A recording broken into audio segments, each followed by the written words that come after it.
History is a river, sometimes calm, sometimes raging. But what if just beneath the surface of that river, ancient currents hummed with whispers of what was to come?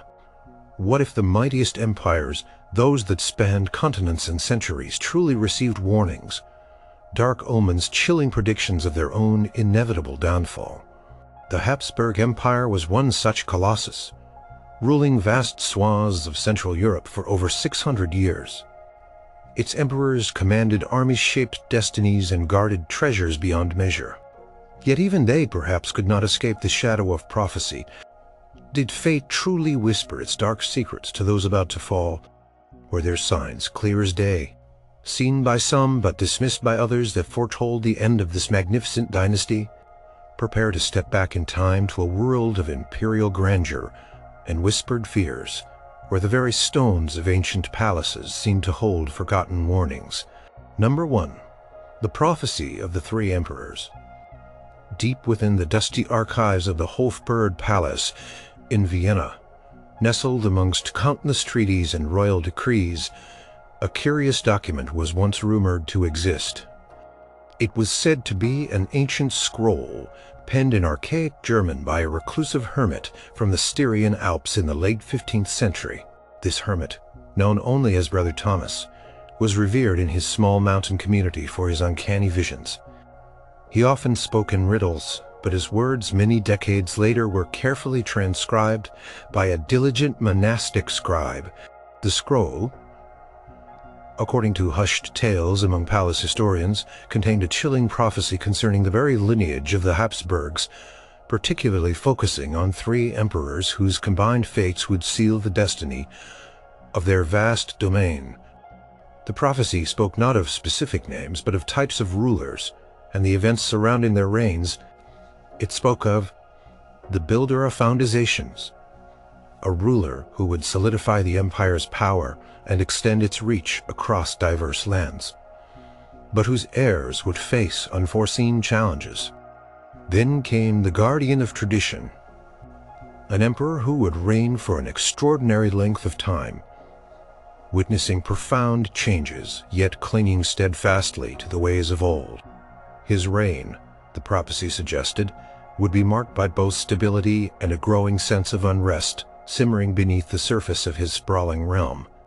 Finally, the scroll spoke of the unwilling inheritor, a ruler who would ascend to the throne burdened by the weight of generations, whose fate would be intertwined with fire and a great sundering. The prophecy did not explicitly state the empire's fall, but it hinted at a transformation so profound it would render the old order unrecognizable. For generations, the scroll was considered a mere historical curiosity, perhaps a fanciful tale of a superstitious age. Yet as the centuries turned, the description seemed to eerily align with emperors who came to power. Emperor Maximilian I, often considered the architect of the Habsburgs' vast territorial acquisitions through strategic marriages, perfectly fit the description, the builder of foundations. His reign established the empire as a dominant force in Europe, bringing together diverse cultures and lands under the Habsburg banner. He laid the groundwork for future imperial power, but his legacy also set the stage for conflicts over succession and religious divides that would plague his descendants. Then came the astonishingly long reign of Emperor Franz Joseph I. He ascended the throne in 1848 amidst revolutions that shook Europe, and he ruled for nearly 68 years. Until 1916, he was, by all accounts, the guardian of tradition. Franz Joseph embodied the old imperial order. He was deeply committed to his duty, devoted to the established customs, and famously resisted many modernizing impulses that swept through the continent. His palace life, his court etiquette, even his personal routines were rigidly structured, reflecting a desire to preserve the imperial way of life that had existed for centuries. He oversaw a period of relative peace and prosperity in the early part of his reign, but also witnessed the rise of fierce nationalism within his multi-ethnic empire, the devastating assassination. Historians note that towards the end of his reign, Franz Joseph became increasingly isolated. A lonely figure, clinging to the past as the world outside his palace walls hurtled towards an uncertain future. His empire, a patchwork of languages and cultures, showed increasing signs of strain, with various ethnic groups yearning for greater autonomy or even independence. The Balkan regions in particular became a tinderbox of rising tensions and political intrigue, drawing the great powers of Europe into a dangerous dance of alliances. Franz Joseph, despite his immense personal grief and the political pressures, steadfastly maintained the unity of his empire, often through sheer force of will and the immense weight of his personal authority. He was a symbol of continuity, an anchor in a sea of change, but an anchor that could not hold forever. The Prophecies' final figure, the unwilling inheritor, pointed to someone who would not eagerly seek the crown, but would inherit it in a time of great peril. This description resonated chillingly with Archduke Franz Ferdinand, the heir presumptive. He never expected to become emperor. His uncle, Franz Joseph, was famously long-lived, and Franz Ferdinand himself was not the most popular figure within the court. He was known for his strong opinions, his gruff demeanor, and his love for his morganatic wife, Sophie Chotek, a decision that caused considerable scandal and friction with the emperor. Franz Ferdinand envisioned reforms for the empire, seeking to restructure it into a greater Austria that would give more autonomy to its various ethnic groups, particularly the Slavs. He believed this was the only way to preserve the empire in a rapidly changing world. However, his life was tragically cut short before he could ever ascend the throne. On June 28, 1914, Franz Ferdinand and Sophie were visiting Sarajevo, the capital of Bosnia-Herzegovina, a territory annexed by Austria-Hungary in 1908, a move that greatly angered Servold that day. An initial assassination attempt by a grenade failed, and the Archduke and his wife seemed to have narrowly escaped danger. However, a later change in their motorcade route, an accidental turn down a side street, put their car directly in front of Gavrilo Princip, a Bosnian Serb nationalist. Princip, seizing the unexpected opportunity, fired 2 shots, killing both Franz Ferdinand and Sophie. The double assassination was not merely a tragic event. It was the spark that ignited World War I, a global conflict, unprecedented in its scale and devastation. The war that followed was truly a fire and a great sundering for the Habsburg Empire. It plunged the ancient dynasty into a conflict it was ill-equipped to handle. The unwilling inheritor, though he never wore the crown, truly set in motion the events that would consume the empire. The war effort drained the empire's resources, both human and material. Soldiers from all corners of the diverse empire were sent to fight often against their own ethnic kin. The long reign of the guardian of tradition, Emperor Franz Joseph, finally ended in 1916, 2 years into the devastating war. His death removed the unifying figure who had held the disparate parts of the empire together for so long. His successor, Emperor Karl I, was indeed the unwilling inheritor who truly took the throne. Young and inexperienced, Karl struggled to navigate the immense challenges of a crumbling empire engaged in a brutal war. He genuinely sought peace, making various attempts to withdraw Austria-Hungary from the conflict. But his efforts were consistently thwarted by his allies and the relentless momentum of the war. As the war progressed, the internal tensions within the empire intensified. Nationalist movements, once simmering, now openly called for self-determination. The promise of independent nation-states became a powerful rallying cry. Military defeats, mounted economic hardship became widespread, and public morale plummeted. By the autumn of 1918, the Central Powers, including Austria-Hungary, were on the brink of collapse. On November 11, 1918, an armistice was signed, ending the fighting. Just 2 days later, on November 13, 1918, Emperor Karl I issued a proclamation stating that he would relinquish every participation in the administration of the state. While not an official abdication, it effectively marked the end of the Habsburgs' direct rule. The vast, multi-ethnic empire that the builder of foundations had consolidated, and the guardian of tradition had preserved for so long, dissolved into separate nation-states almost overnight. Czechoslovakia, Yugoslavia-Hungary, and other independent states emerged from the shattered remnants of the once mighty Habsburg Empire. The fire of war and the sundering of nations had indeed transformed the old order beyond recognition, just as the ancient Styrian hermit was said to have foreseen centuries before. Number 2. The vision of the emperor's last dream. The air in the imperial apartments of Schönbrunn Palace always held a certain stillness, especially in the fading twilight hours. It was here, in the autumn of 1916, as the Great War raged across Europe, that Emperor Franz Joseph I, then in his mid-80s, was said to have been tormented by a recurring, vivid dream. His personal valets and a few close aides observed a profound change in the old emperor's demeanor during his final months. He was already weakened by age and the immense burden of wartime leadership, but his sleep, usually so peaceful and brief, became restless. Whispers of these disturbing nocturnal experiences spread quietly among the palace staff, though no one dared speak of them openly.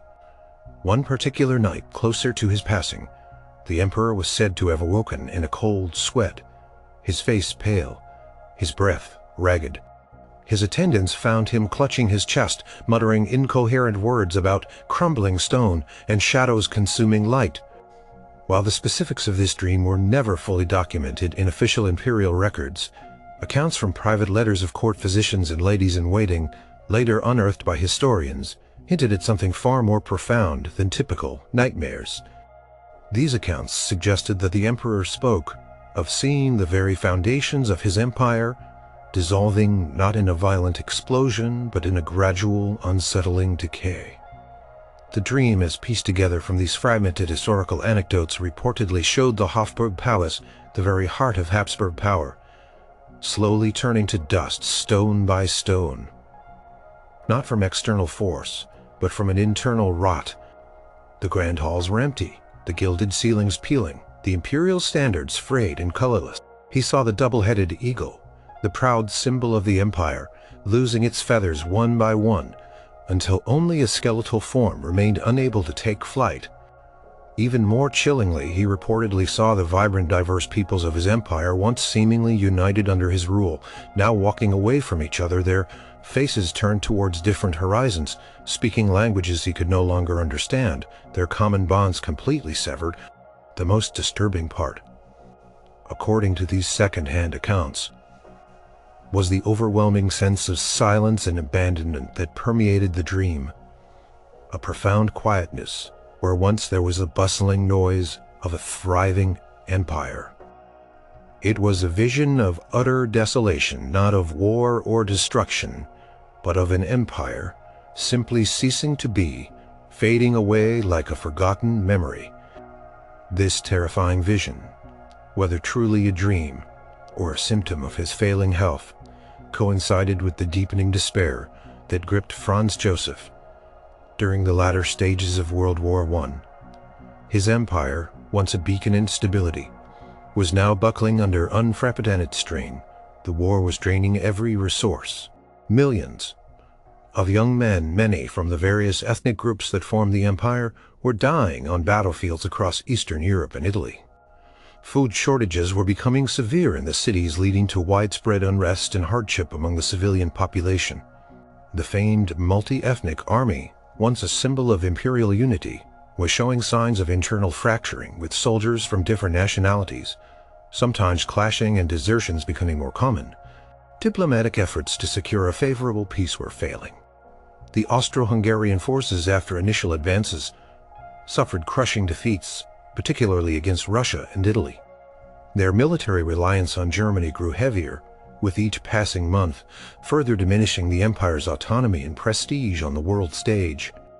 The very idea of the empire, a diverse collection of kingdoms, duchies, and territories held together by the crown, was being challenged from within and without. Nationalist movements, long suppressed, gained momentum under the stress of war. Czechs, Slovaks, Poles, Romanians, South Slavs, and others began to openly articulate their desires for self-determination, for an end to imperial rule. Franz Joseph, once an unyielding figure of imperial power, seemed to shrink under the immense pressure. His personal losses continued to mount, adding to his isolation. The assassination of his nephew, Archduke Franz Ferdinand, the event that triggered the war, had deeply affected him. He had also lost his only son, Rudolf, decades earlier, and his beloved wife Elizabeth had been assassinated in 1898. Now his empire, the very foundation of his life's work, appeared to be slipping through his grasp. The reports of his dream, if true, painted a picture of a monarch who was not just physically ailing, but also spiritually burdened by the premonition of his realm's disintegration.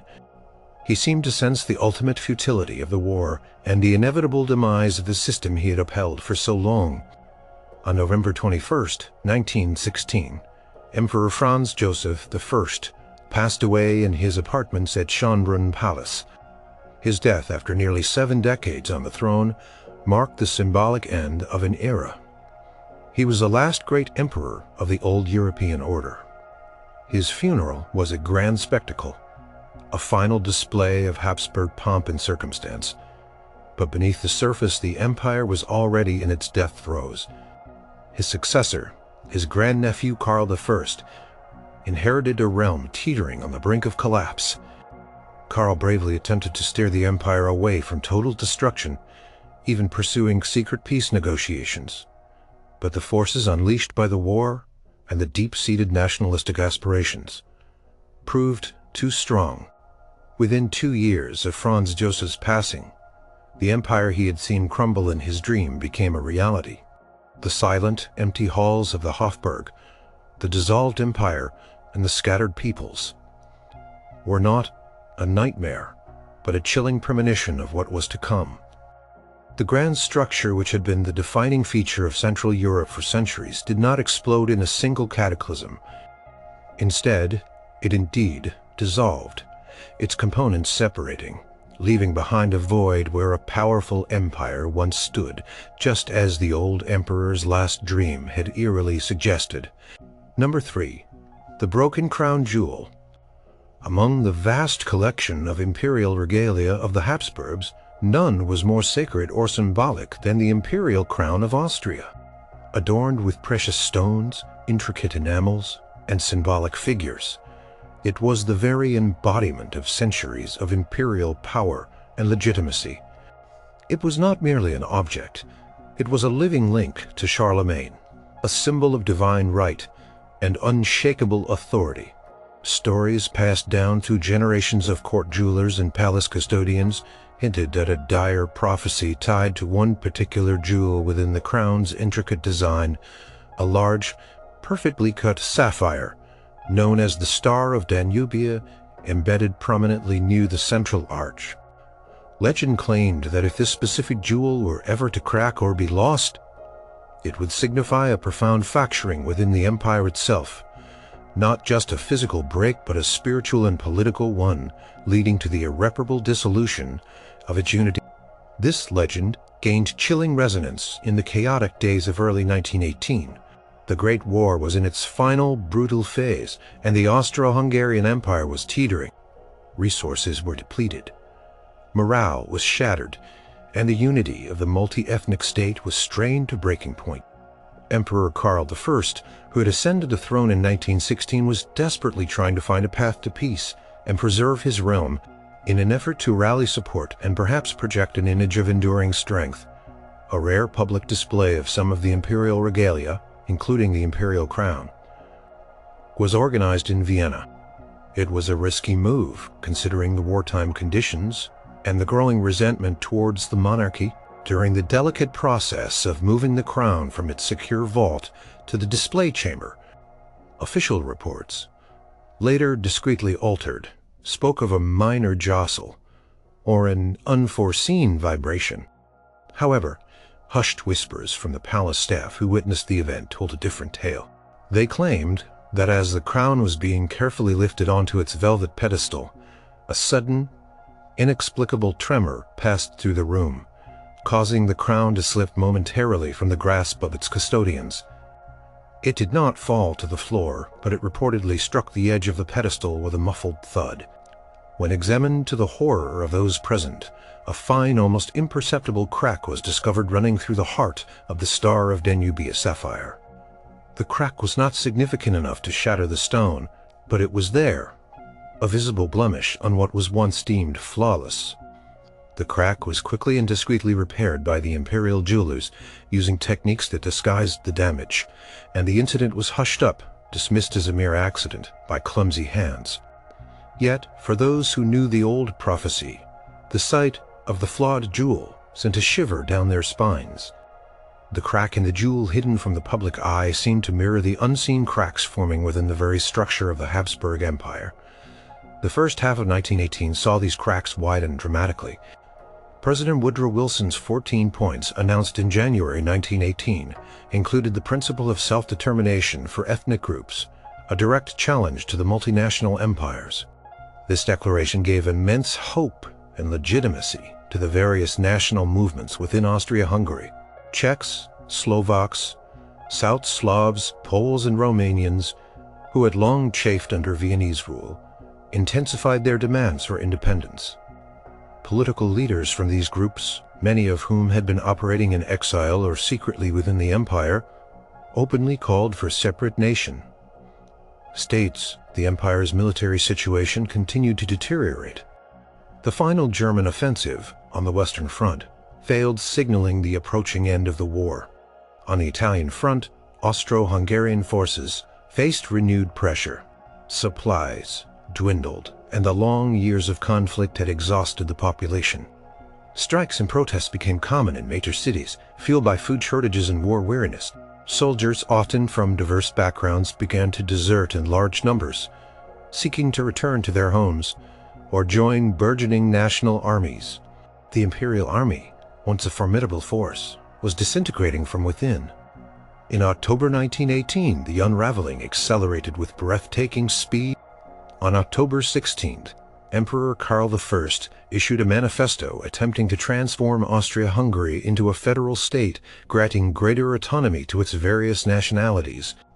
It was a desperate last-ditch effort to save the empire, but it was too little, too late. The response was not federalization but outright secession.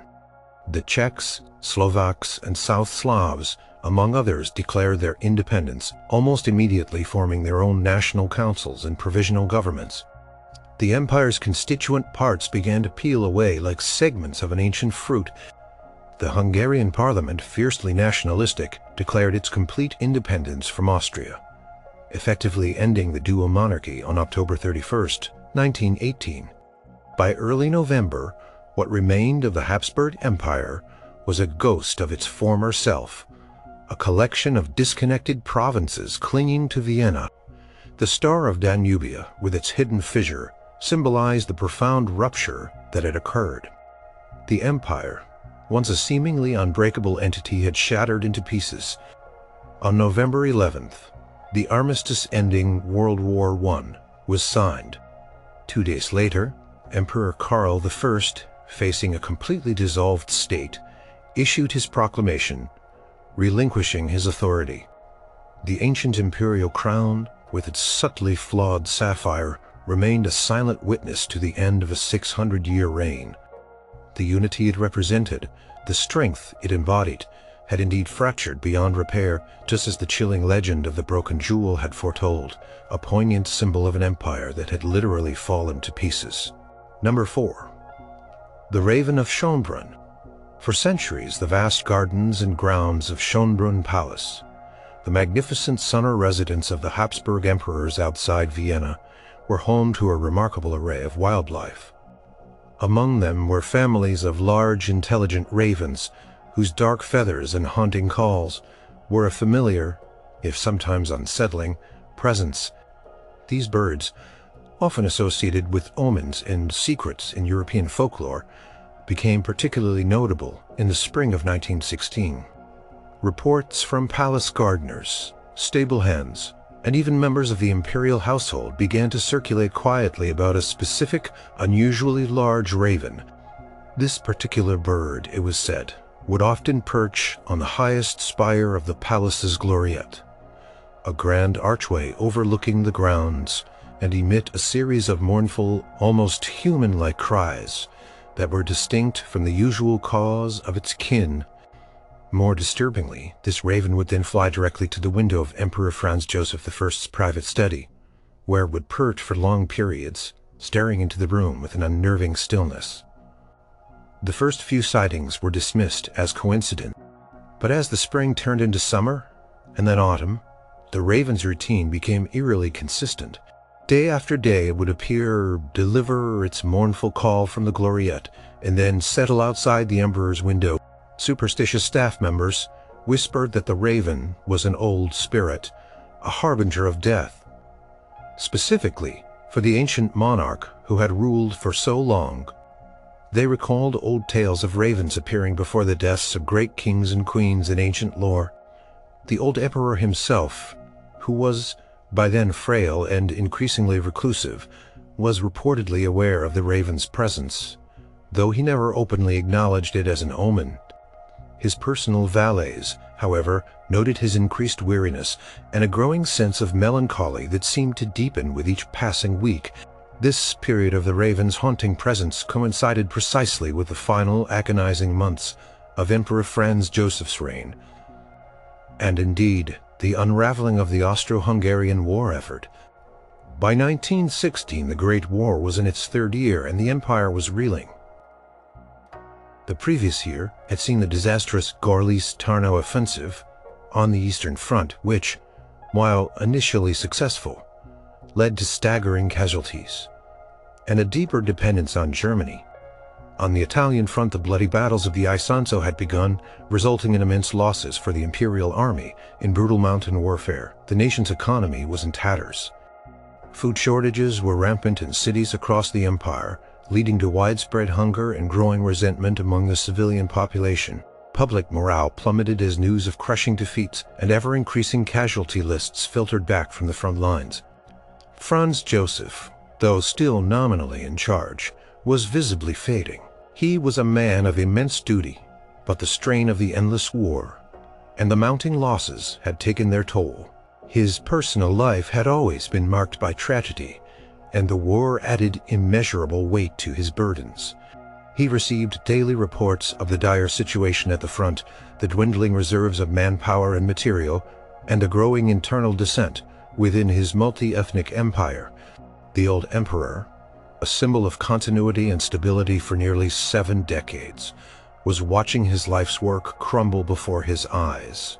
He spent long hours in his study, poring over maps and dispatches, his once sharp mind now often clouded by fatigue and sorrow. The persistent shadow of the raven outside his window, whether a genuine omen or merely a projection of the pervasive gloom, seemed to deepen the sense of impending doom that hung over the palace. The internal cohesion of the empire was weakening at an alarming rate. Nationalist movements in Bohemia, Galicia, Croatia, and other regions were gaining strength. Calls for greater autonomy and even outright independence became more vocal.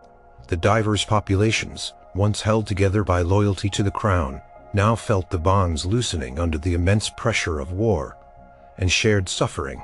The emperor's own health continued to decline. He suffered from bronchitis and general debility, and his trusted physicians monitored him closely, yet he continued his work, embodying his famous motto, Viribus Unitas, or with united forces, even as those forces were rapidly dissipating. On November 21st, 1916, Emperor Franz Joseph I passed away peacefully in his sleep at Schönbrunn Palace. His death came after a long and arduous reign, marked by both periods of significant achievement and profound upheaval. His passing was not just the death of a monarch. It was the symbolic end of an era, a final farewell to the old European order that had largely defined the 19th century. The Raven, according to the whispered accounts, was seen taking flight from the Gloriette shortly after the emperor's death was announced, flying swiftly eastward, and was never seen at Schönbrunn again. For many in the palace, it was a clear sign that its mission, whatever it might have been, was complete. The immediate aftermath of his death saw a brief period of uncertainty. His grandnephew Karl I inherited a collapsing empire in the midst of a global war. Without the steady, if rigid hand of Franz Joseph, the last vestiges of imperial authority began to fray even more quickly. The Raven's presence, culminating in its disappearance after the emperor's death, was seen by many as a chilling premonition, not just of a monarch's passing, but of the final blow to the old order, signaling that the empire itself, into the history books, the guardian of tradition, was gone, and with him, a key pillar of the Habsburg edifice crumbled, accelerating the rapid decline that would lead to the empire's dissolution. Just 2 years later. Number 5. The Curse of the Imperial Coin.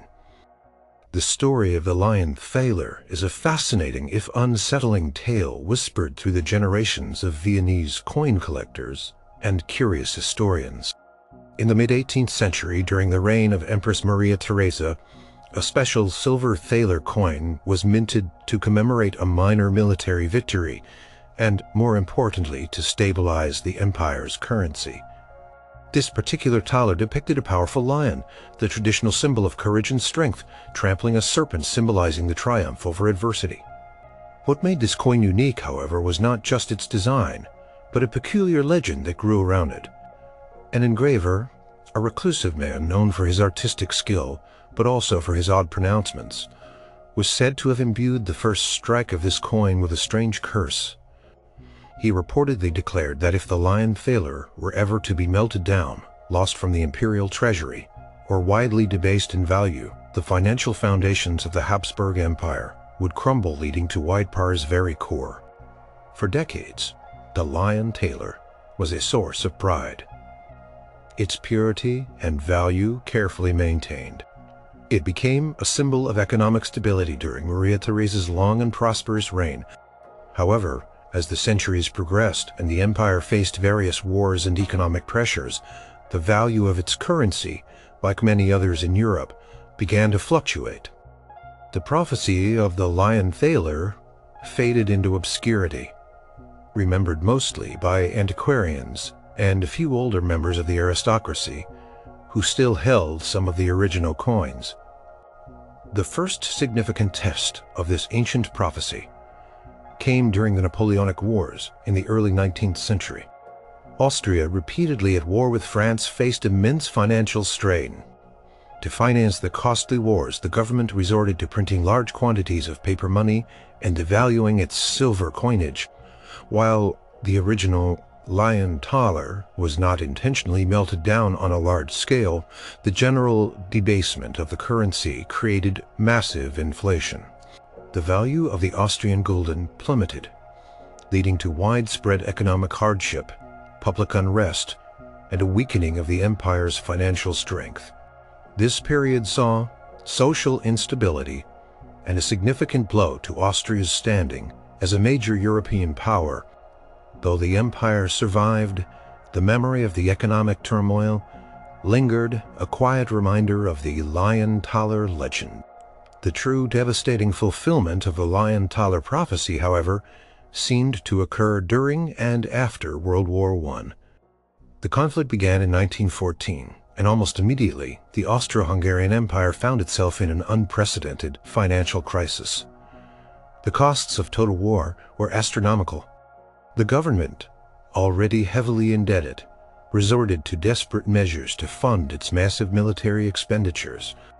It borrowed heavily from its allies, particularly Germany, and more significantly, it printed vast amounts of unbacked paper currency.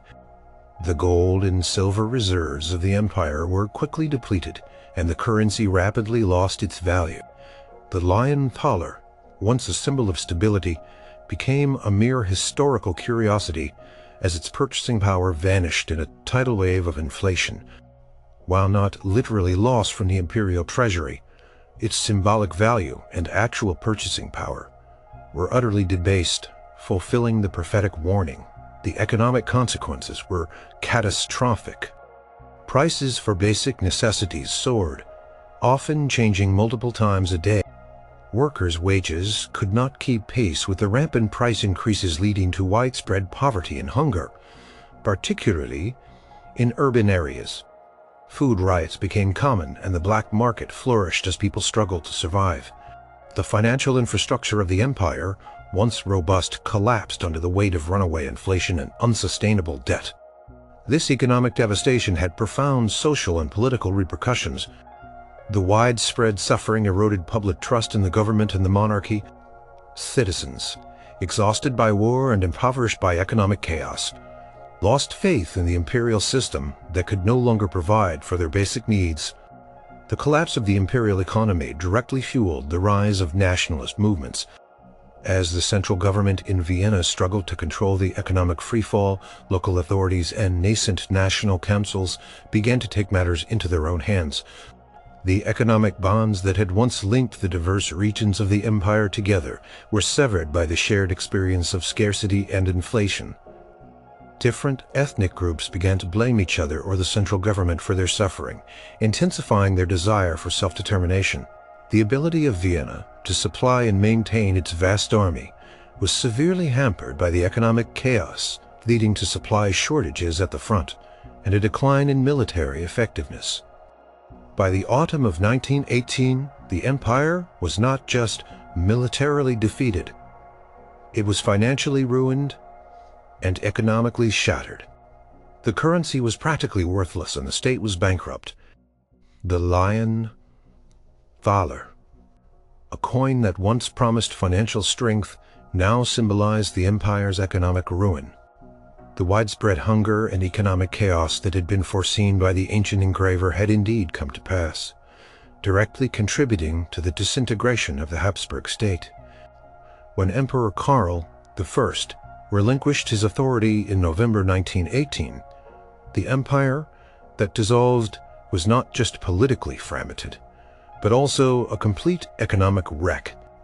The financial core had crumbled just as the prophecy of the lion thaler was said to have warned centuries earlier, leaving a legacy of poverty and instability in its wake. Number 6. The Sarajevo Omen. Sarajevo, a vibrant city nestled in the heart of the Balkans, became an unexpected focal point of imperial destiny in the summer of 1914. Archduke Franz Ferdinand, heir to the Austro-Hungarian throne, decided to visit the Bosnian capital to inspect military maneuvers. His visit was scheduled for June 28th, a date that coincidentally marked the Vidovdan, a highly significant Serbian national holiday commemorating a medieval battle. This choice of date was considered by some, even within the Archduke's own court, to be ill-advised and provocative, given the rising Serbian nationalism in the region and the recent annexation of Bosnia-Herzegovina by Austria-Hungary. Even before the fatal day, whispers of unusual occurrences and chilling premonitions circulated among the local populace and some nervous Austrian officials. These warnings, often dismissed as local superstitions or mere coincidences, collectively formed what many later referred to as the Sarajevo Omen. One of the most persistent whispers involved a seemingly minor incident that occurred just days before the Archduke's arrival. According to several local Bosnian accounts, later documented by historians collecting oral histories, a revered old woman known for her prophetic dreams in the nearby mountains reportedly delivered a dire warning to a delegation of local officials. She spoke of blood on the bridge and a raven's shadow, urging them to advise the Archduke to postpone his visit. Her warning was disregarded, seen as the rambling of a superstitious elder. Separately, an unusually strong and sudden thunderstorm was said to have struck Sarajevo on June 27th, the day before the Archduke's arrival, turning the normally bright summer sky ominously dark. Witnesses claimed the sky above the imperial motorcade's planned route seemed to split open with lightning bolts, a natural event that locals imbued with their own folklore, interpreted as a very bad sign, a direct warning from the heavens against the visit. The omens continued on the fateful day itself, June 28, 1914. The Archduke and his wife Sophie Chotek, Duchess of Hohenberg, arrived in Sarajevo. The city was bustling with people eager to catch a glimpse of the imperial couple. As their motorcade proceeded along the Apple Quay, the first direct attempt on their lives occurred. A conspirator, Nedeljo Kabrinovic, threw a hand grenade at their car. The grenade bounced off the Archduke's folded roof and exploded under the following car, injuring several officers and bystanders. This was an undeniable act of violence, a clear danger signal. But the Archduke insisted on continuing his itinerary. He was shaken but determined. This near-miss a direct attack that should have halted the procession was seen by many later as the most overt part of the omen, a final ignored warning. After visiting the town hall and receiving a somewhat tense welcome, the Archduke decided to change his plans. Instead of proceeding directly to the museum as originally scheduled, he insisted on visiting a hospital to check on the officers injured in the grenade attack. This compassionate decision, however, sealed his fate. The new route was not properly communicated to all the drivers in the motorcade. As the Archduke's car turned off the Apple Quay onto Franz Joseph Street, the driver, realizing his mistake, stopped to reverse. It was at this precise moment, at this very spot, that another conspirator, Gavrilo Princip, happened to be standing. Princip, who had been frustrated by the earlier failed attack, suddenly found himself presented with an unbelievable, unexpected opportunity. Princip drew his pistol and fired 2 shots. The first struck Sophie Chotek in the abdomen, killing her almost instantly. The second struck Archduke Franz Ferdinand in the neck, severing his jugular vein. He died minutes later. The blood on the bridge and the raven's shadow of the old woman's prophecy, though metaphorical, resonated chillingly with the bloody outcome on the streets of Sarajevo. The sudden thunderstorm, the grenade that narrowly missed the crucial wrong turn, and the unexpected presence of the assassin all converged in a sequence of events so improbable, it seemed almost orchestrated by a dark hand. The assassination of Archduke Franz Ferdinand was not just a horrific crime. It was the precise spark that ignited the powder keg of Europe. Austria-Hungary, outraged and seeking to eliminate Serbian nationalism once and for all, issued an ultimatum to Serbia. This ultimatum, designed to be unacceptable, was a pretext for war. Serbia, backed by Russia, largely rejected the demands. The system of alliances that had developed in Europe over decades quickly locked into place. Austria-Hungary declared war on Serbia. Russia mobilized in support of Serbia. Germany, allied with Austria-Hungary, declared war on Russia, and then France. Britain, allied with France and Russia, declared war on Germany. Within weeks, the entire continent, and soon much of the world, was plunged into the unprecedented devastation of World War I. For the Habsburg Empire, the war meant the beginning of its end. The initial jingoism and belief in a swift victory quickly evaporated as the conflict devolved into a brutal stalemate. The empire, already struggling with internal nationalistic tensions, found itself fighting on multiple fronts against powerful enemies. Millions of its citizens were conscripted and sent to die in the trenches. The economic strain became unbearable, and the fabric of the multi-ethnic state began to unravel. The assassination in Sarajevo, dismissed by many as a distant political murder, had set in motion a chain of events that proved irreversible. The Sarajevo omen, with its ignored warnings and chilling coincidences, became, in retrospect, a stark symbol of the empire's final, catastrophic mistake. The trigger that led directly to its complete dissolution just 4 years later. The imperial motorcade's fateful turn was not just a navigational error. It was a turn into the abyss, leading the 600-year-old Habsburg dynasty to its ultimate collapse.